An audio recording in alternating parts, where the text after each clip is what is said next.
Vous écoutez le Pop-Up Popcast et aujourd'hui, à l'émission, qu'est-ce qu'on parle? Mean Girls, le film le plus iconique de tous les temps? I believe so.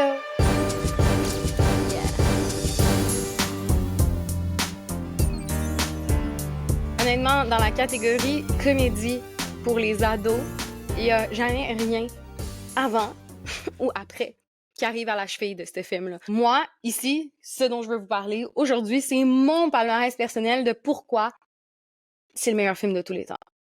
Pourquoi qu'on en raffole de ce film-là. Puis est-ce que le 2 compares? Nothing compares, comme le chantait Sinead O'Connor. R.I.P. Anyway.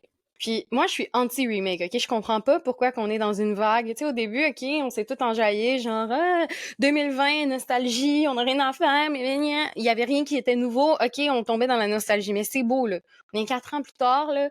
Suffit les remakes, suffit. Pourquoi on trouve pas des nouvelles idées? Bon. Ça, moi, c'était mon parti pris en allant voir le film. Puis j'ai été agréablement surprise. Mean Girls, l'adaptation de 2024, parce que c'est même pas Mean Girls 2. Mean Girls 2, who gives a... honnêtement, Mean Girls 2, j'ai jamais vu. Le film qui est sorti, le téléfilm qui est sorti en 2011, je sais pas, j'ai envie de dire, je l'ai jamais vu. Puis je pense que j'ai rien manqué. Je pourrais l'écouter pour le lore. À un moment donné que j'aurais rien à faire, puis que ça me tentera pas de... Quand je vais dire Mean Girls 2, je ne parle pas du téléfilm, je parle de le film, l'adaptation de la comédie musicale qui est sortie en 2024. Voilà, ça c'est réglé. Mean Girls 2. Puis le vrai Mean Girls 2, on fait comme s'il n'existe pas pour l'instant. Fine. Ça c'est réglé. Après, petit recap pour ceux qui auraient jamais vu le film Mean Girls. Honnêtement, est-ce que vous vivez en dessous d'une roche? Peut-être, pas de jugement, je suis là pour vous expliquer. Mean Girls, l'histoire, là, c'est l'histoire d'une fille qui s'appelle Katie. Katie, elle a vécu presque toute sa vie en Afrique, au Kenya, si je me rappelle bien, avec ses parents. Puis, quand elle a, je sais pas, été une junior à l'école secondaire, elle redéménage aux États-Unis. Puis, c'est la première fois qu'elle va à l'école, parce qu'avant ça, elle faisait l'école à la maison. Donc, en arrivant là-bas, elle est complètement déboussolée. Là, elle arrive complètement naïve et tout. Elle rencontre Janice et Damien, qui sont un peu comme des rejets à l'école, si on veut, sont considérés comme des weird kids. Puis Janice, elle a un look un peu rebelle, Damien, il est gay, puis on est en 2004 dans le film aux États-Unis, on sait pas trop où, mais tu sais, ils sont un peu considérés comme des rejets à l'école.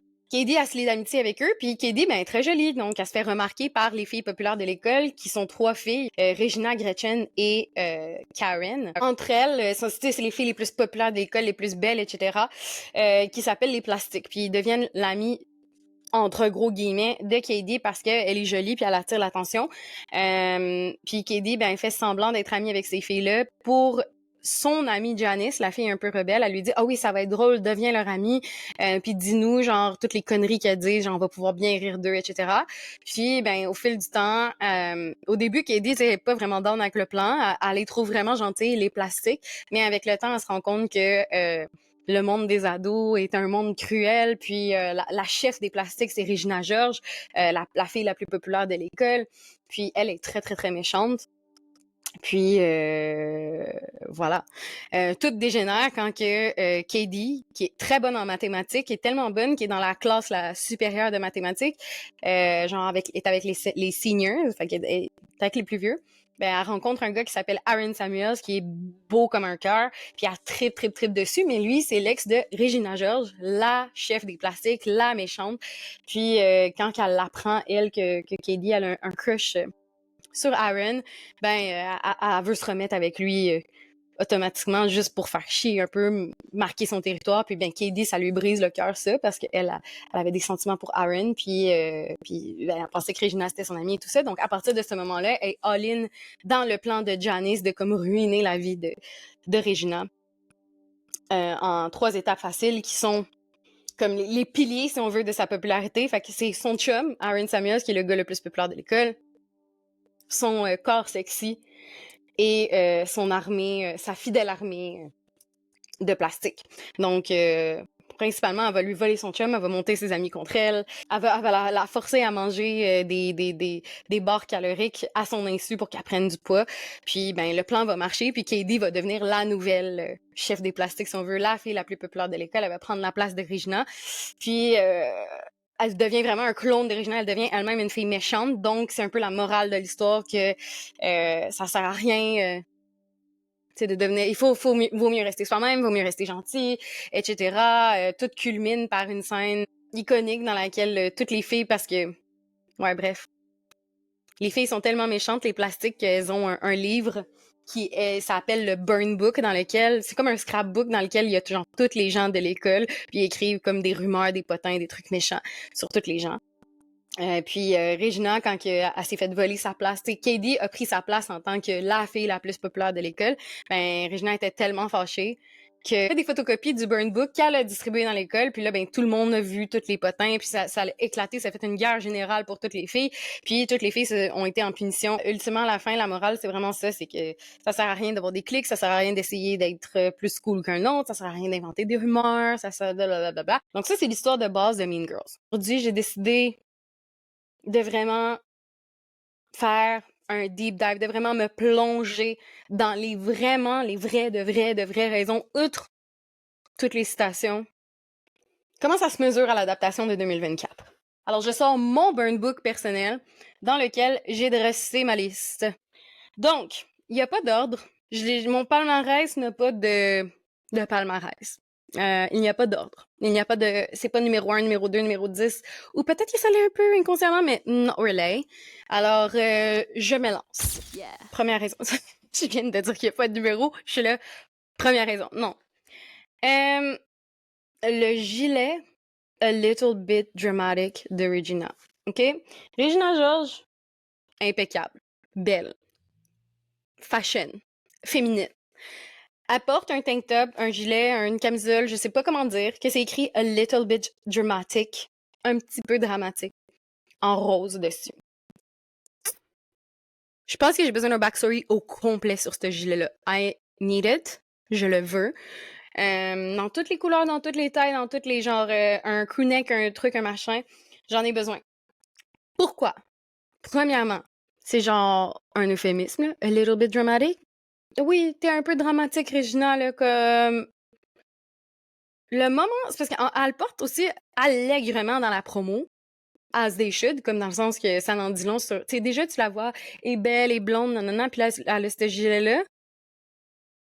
Tout est dit, tu sais, comme la photo, c'est beau, là. Prenez, vous l'avez, votre photo, là, votre shot de promo, là. Réglé. Boum, boum. Mais, c'est parce que quand le moment dans le film, là, qu'elle porte ce t-shirt-là, c'est la première fois qu'elle elle chill les plastiques avec Katie. Fait qu'elle l'invite à aller au centre commercial. Puis, ils se promènent, puis tout. Puis là, Gretchen, qui est l'amie de Regina, qui est une autre des plastiques, elle voit Jason, le gars sur qui elle trippe. En vain, j'ai envie de dire. Mais pas en vain, là, mais genre... On a toutes vu ça, là, une fille belle, qui a pas confiance en elle, qui elle trippe sur un gars, lui, il trippe pas dessus, tu sais. Puis là, elle le voit au centre commercial avec une autre fille, puis elle est comme, oh mon dieu, genre, c'est terminé pour moi, comme c'est sûr qu'il trippe sur cette fille-là. Regina, elle a dit non, not on my watch, et a fait une des choses les plus unhinged. Elle obtient, je ne sais comment, les coordonnées de la fille.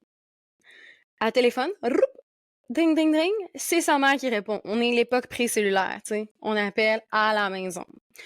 Donc, ding, ding, la maman répond. Elle dit bonjour. Regina, elle se fait passer pour quelqu'un qui travaille à la clinique de dépistage des TSS et de grossesse, fait Planned Parenthood. Elle dit à la mère de cette fille-là que, tu sais, elle travaille là, puis qu'elle a les résultats de sa fille, puis de la rappeler. Donc, la mère panique tout de suite parce que ça veut dire soit que sa fille est sexuellement active, a peut-être contracté une ITSS, est peut-être enceinte. On le sait pas. La mère s'évanouit, mais deuxièmement, elle rappelle sa fille, puis elle la met en punition, puis elle lui dit de rentrer à la maison immédiatement. Et boum, Jason, il est quoi?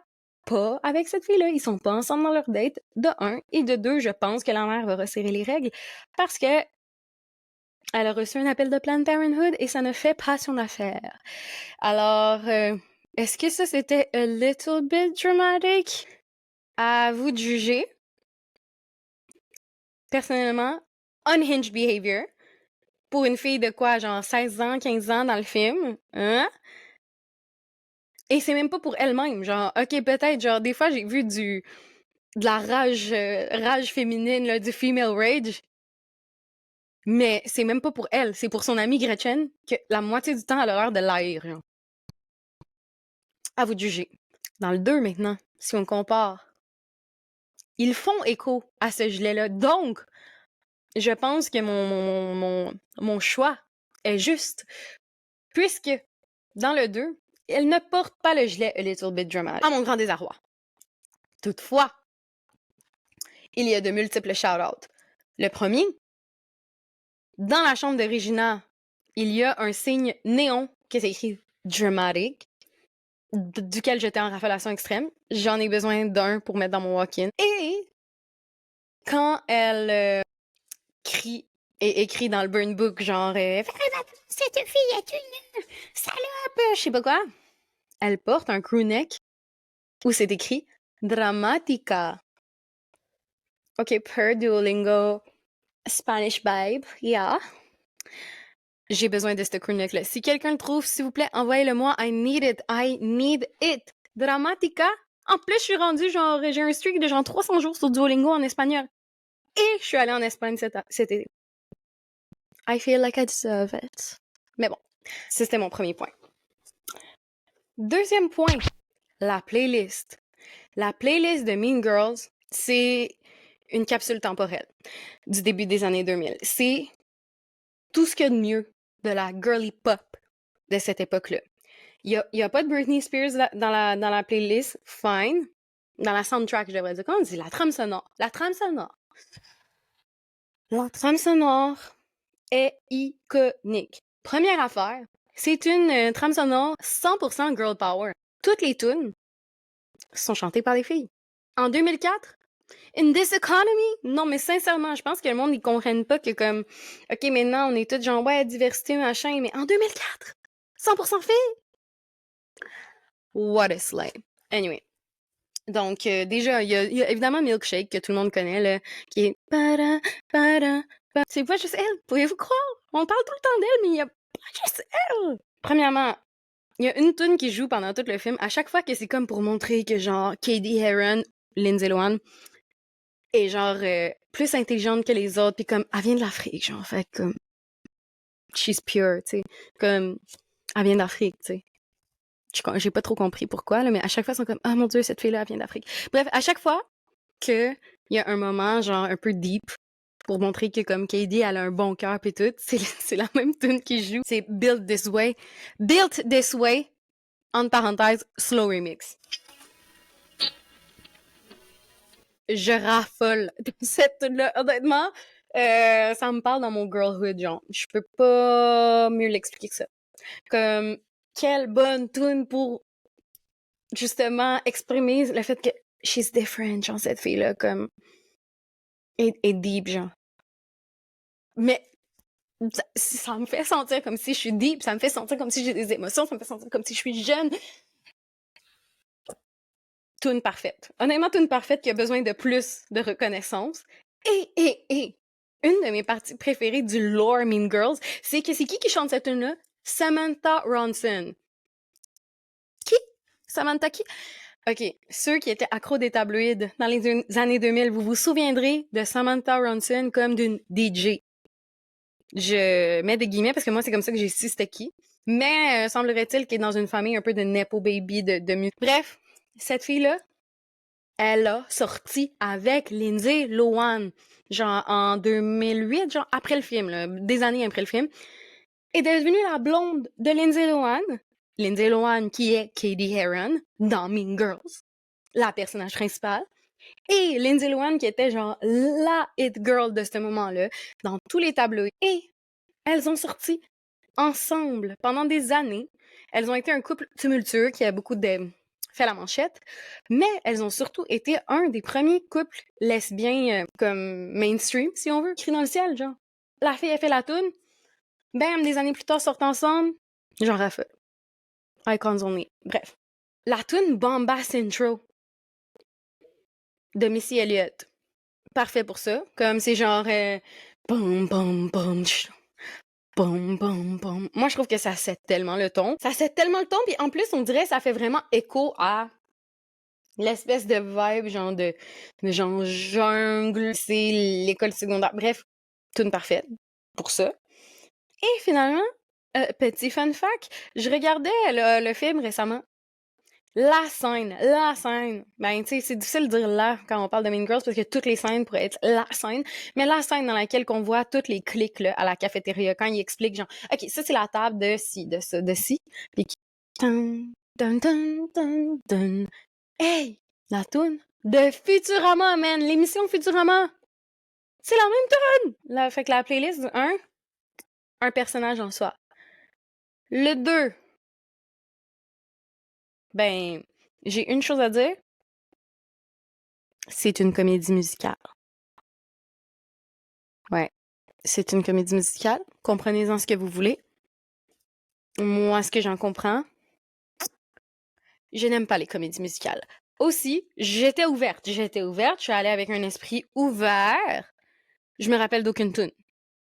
Moi, tu me dis c'est une bonne comédie musicale, mettons-le. High School Musical. Après l'avoir écouté, je me rappelais d'au moins 3 tunes à chaud. Mean Girls the Musical, nada. Niet. Shay. Rien.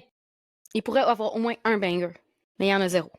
Donc on passe de une trame sonore avec que des bangers à un film, à qui plus est, une comédie musicale avec 0 banger.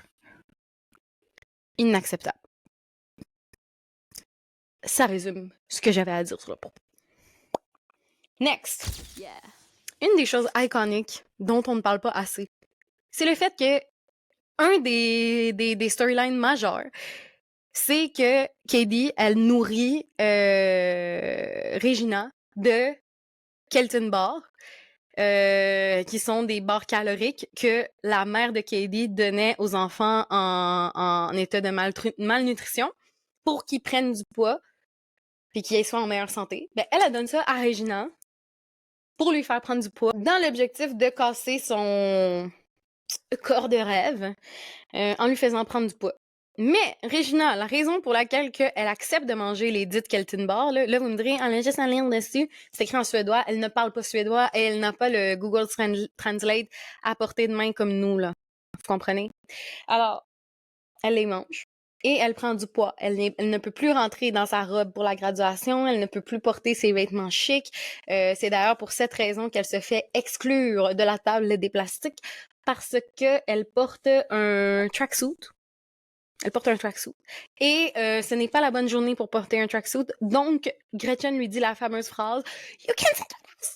Et Regina est humiliée, elle retourne, elle passe je sais pas où, là. Elle est rendue une rejet. Elle se fait traiter de fadasse par une fille qui semble être rejet. Ouais, c'est ça qui se passe. Tout ça, là, toute ce storyline-là, parce que Regina voulait perdre 3 livres. Oui, 3 livres. Fille, bois pas d'eau pendant une journée, là. Ton 3 livres. There it is. Je dis pas ça pour être toxique. Je n'encourage pas le culte des diètes et le culte de la minceur. Je ne l'encourage pas. Mais 3 livres, really, babes? Really? OK. Tout ça pour 3 livres.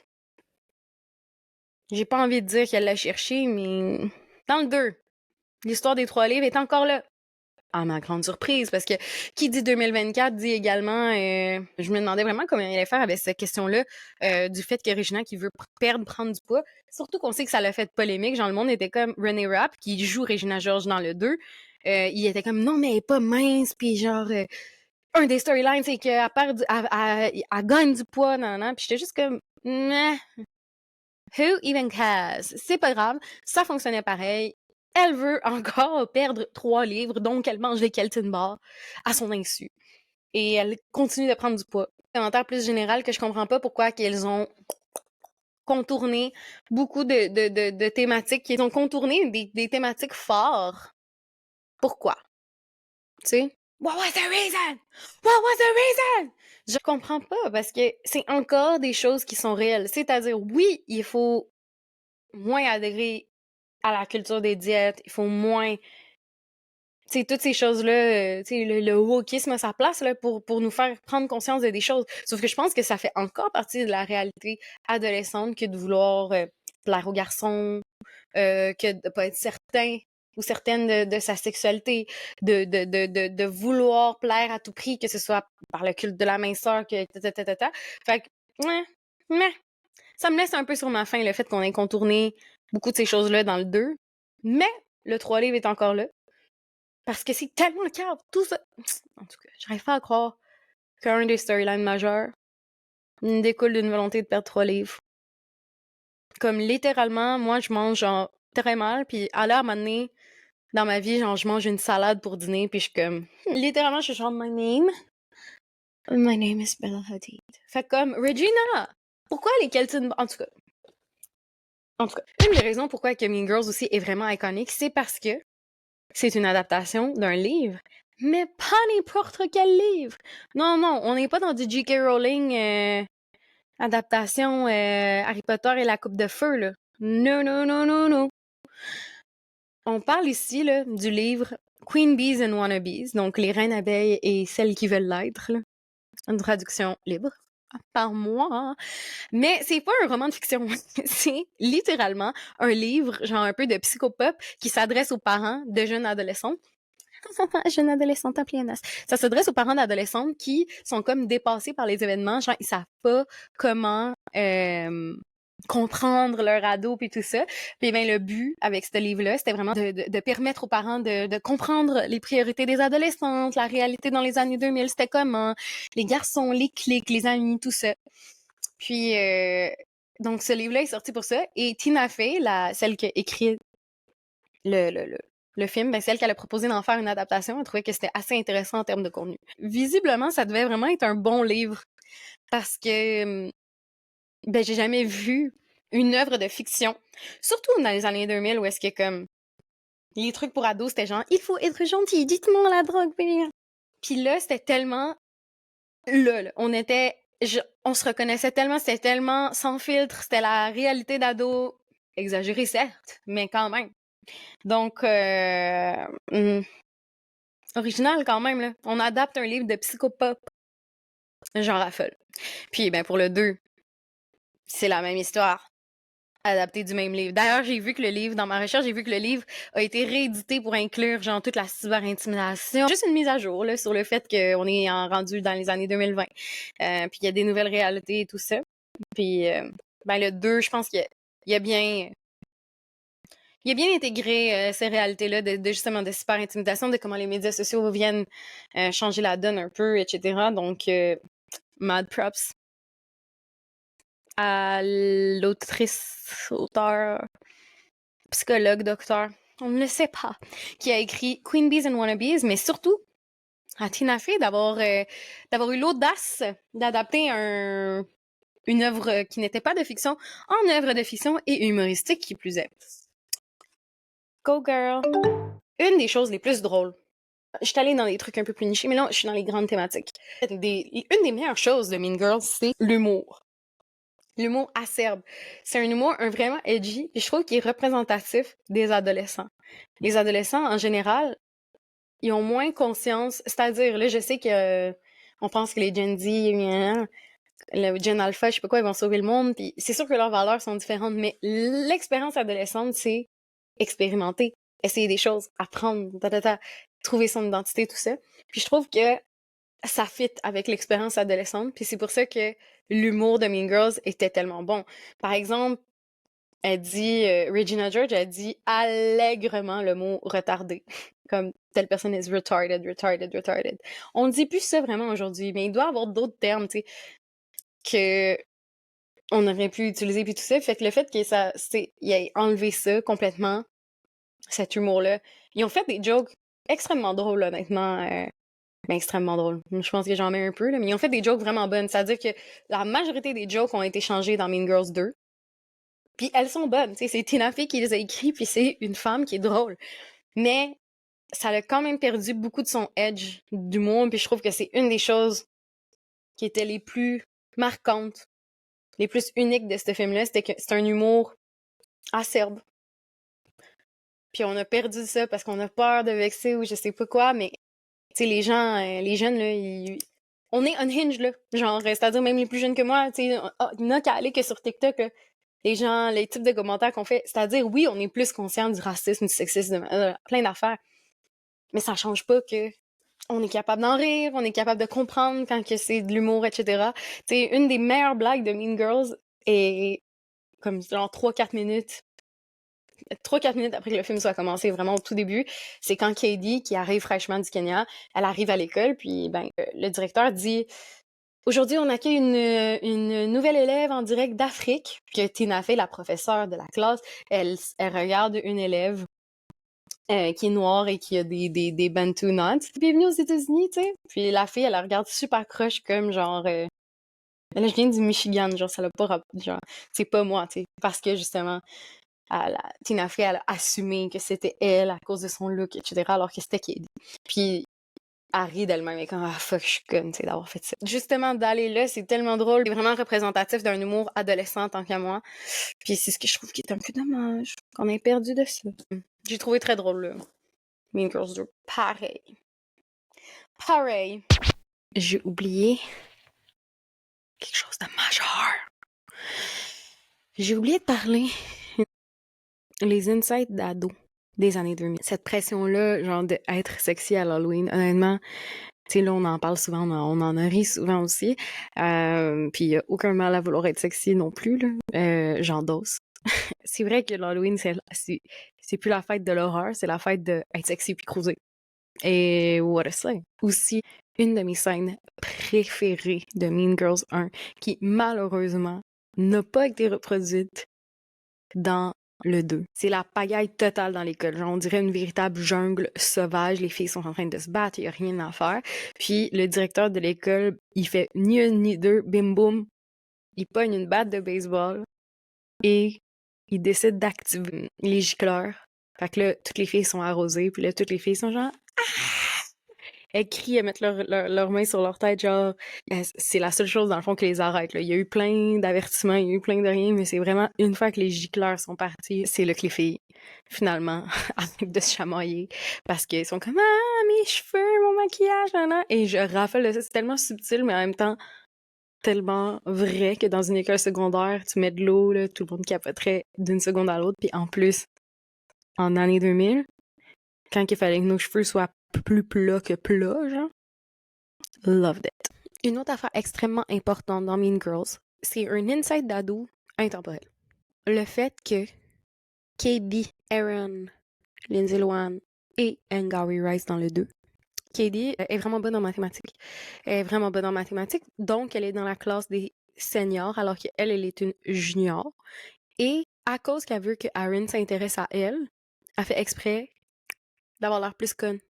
She's dumbing down, comme on dit en anglais, pour pas l'intimider, pour pas avoir l'air d'une nerd, pour pas avoir l'air d'être intelligente.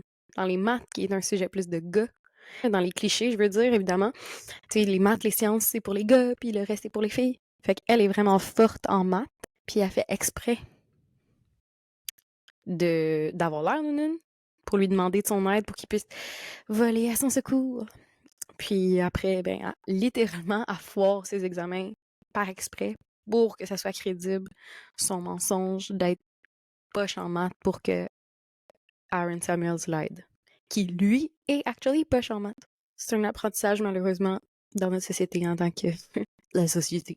Dans notre société en tant que femme, d'apprendre que non, girl, si t'es fucking intelligente, slay. Si t'aimes des affaires qui sont plus pour les gars, sois meilleur que fuck. Merci de l'avoir mis de l'avant. Dans Mean Girls 1 et 2. Une autre affaire qui est complètement iconique en soi, ok, c'est le burn book. Comme, premièrement, le look est malade.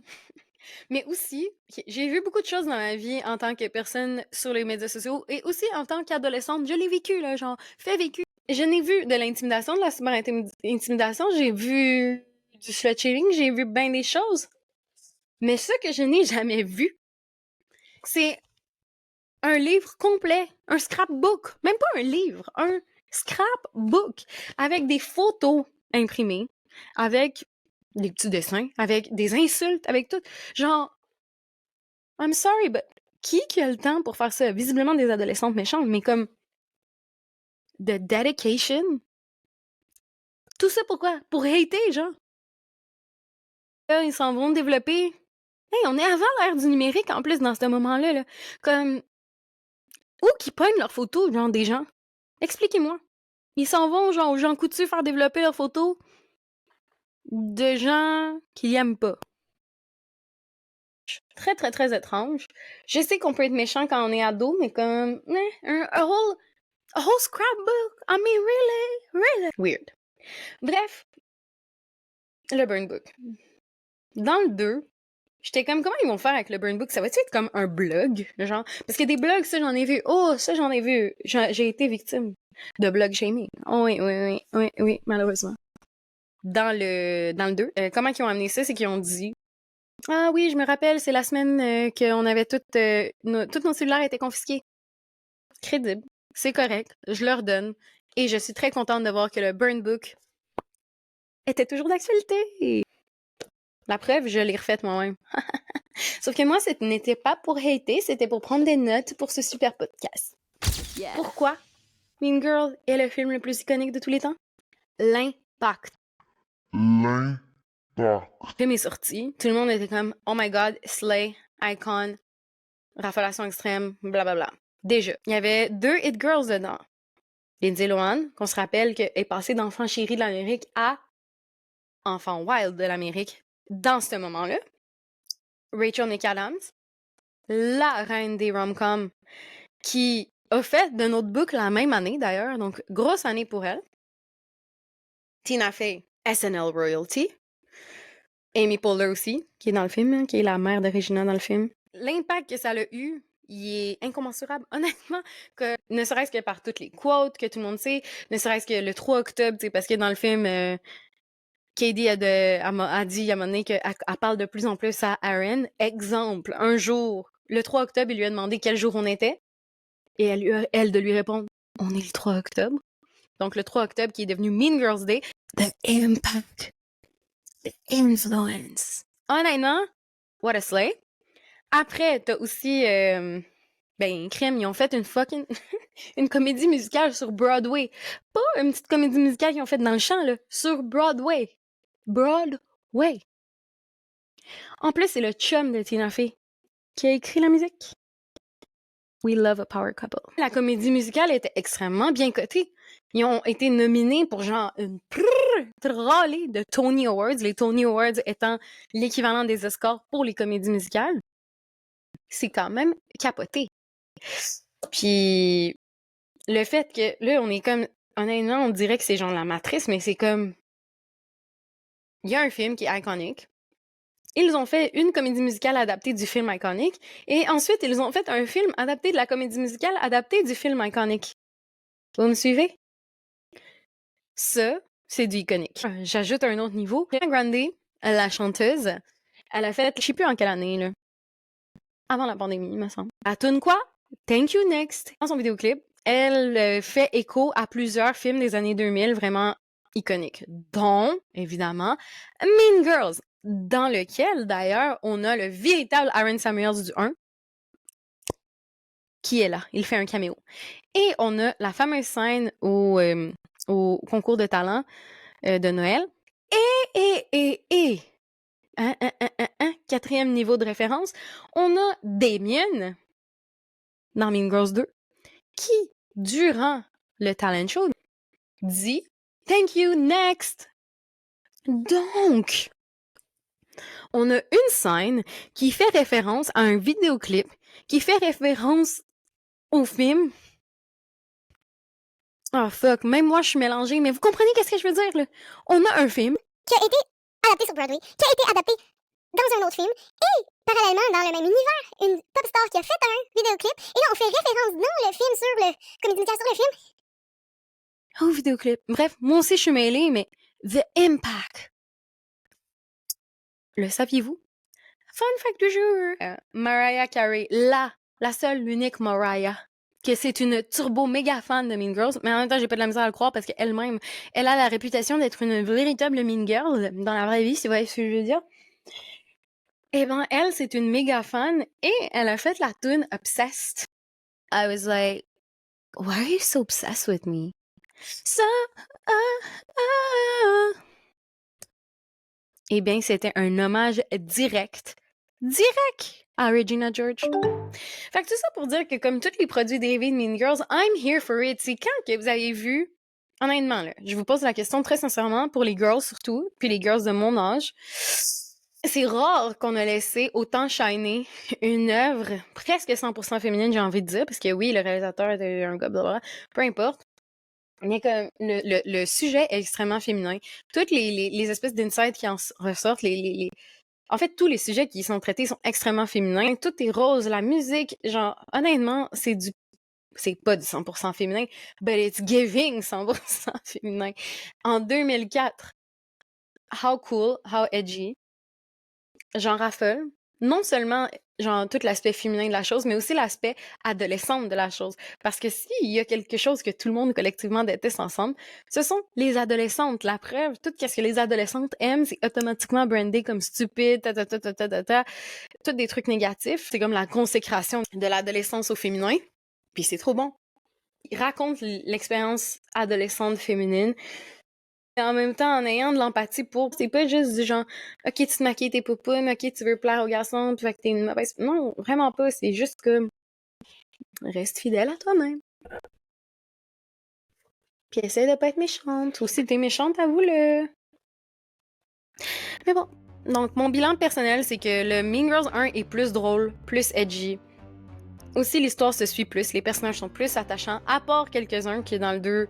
Par exemple, le nouveau Damien est tellement drôle, il est tellement attachant. Je dirais la nouvelle Janice aussi. Renee Rapp, qui fait Regina George dans le 2, est vraiment excellente. Puis elle avait des grosses chaussures à remplir. Katie Heron, dans le 2, flop total. Je suis désolée pour Angauri Rice. Ça ne fonctionne pas du tout. Elle aussi, elle avait des grosses chaussures à remplir, mais... Mais c'est quand même un bon petit divertissement, Mean Girls 2. Ça va parler à une nouvelle génération qui peut-être ne s'identifie pas, même si je suis très sceptique là-dessus, à l'humour ou au fait que c'est un monde sans Internet, sans médias sociaux, sans cellulaire. Je pense pas que Mean Girls est mal vieilli, mais c'est une possibilité. Puis, je suis juste contente que, justement, un film qui a osé, j'ai envie de dire, traiter de l'expérience adolescente dans les années 2000, ait connu autant de succès, un peu comme Barbie l'a fait l'année passée. Un sujet qui est tellement féminin, qui est tellement regardé de haut, que ça fonctionne, tant au point de vue de la qualité du contenu que de l'argent. Je suis contente pour eux. Get your bag, girls. Get your bag, sis. Donc, si vous souhaitez être dans cette veine-là et encourager une autre initiative 100% féminine, vous pouvez vous abonner au Pop-Up Podcast sur Spotify, Apple, tous les endroits où est-ce que vous pouvez avoir votre podcast, sur YouTube aussi. Puis sinon, vous pouvez nous suivre sur Instagram ou sur TikTok au popup.popcast. Puis sachez que you can always sit with me and you can always sit at the Pop-Up Popcast table. Yeah. Zao.